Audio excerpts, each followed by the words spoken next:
Tengah hari ini merupakan tengah hari yang bertuah. Bertuahnya sebab kita bersama-sama dengan para pemimpin Persatuan Jaringan yang telah dinamakan sebagai JM3. Didahulukan dengan sebutan terima kasih tahniah kepada Profesor Datuk Dr. Firdaus Abdullah, Presiden Pertubuhan JM3, bersekali dengan barisan pemimpin beliau yang disebutkan oleh Saudara Aswin tadi. Seterusnya kita beri penghormatan kepada Dr. Aswin R. Yusuf, Pembina Jamiatul Islamiyah Jakarta, dan rombongan beliau. Di sebelah beliau ialah anak muda Janggui Alunado Komis Salah.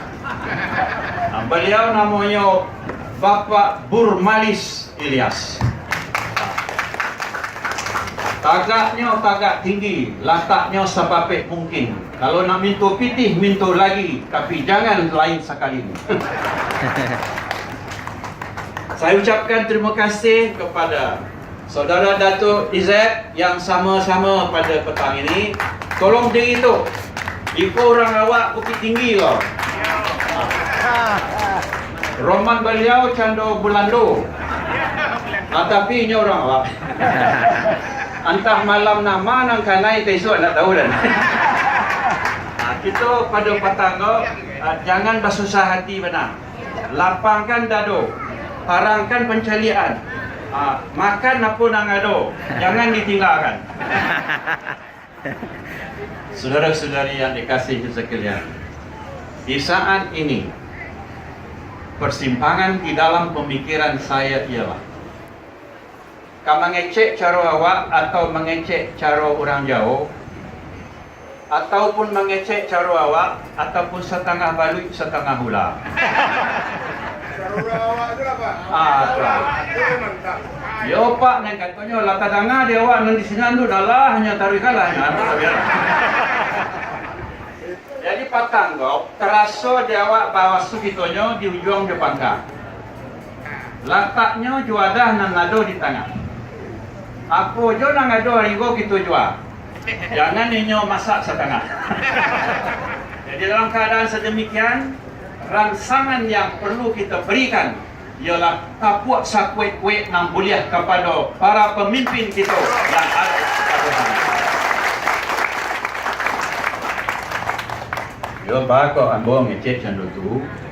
Cakko di danga dia awak bila bertapuak pet-pon. Jadi kita katakan tadi kok karupuak boleh-boleh, kok bertapuak kuek-kuek.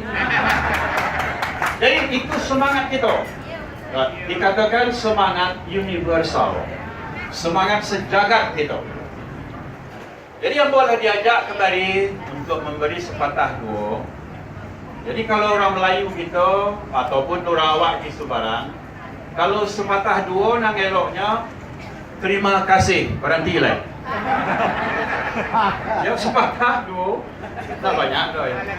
Tapi oleh kerana kita kok orang mempunyai bahasa nan baraleh, kok katakan cik jadi 10, kok 10 dikatakan 3, apa nang sudah bekerja lah berpaluh, kalau tidak berpaluh lah gitu. Jadi pada tengah hari kok kita cantumkan tenaga fikir kita. Kita cantumkan hal-hal sabit dengan kebangsaan kita. Kita cantumkan pandangan berhubung dengan identitas kita.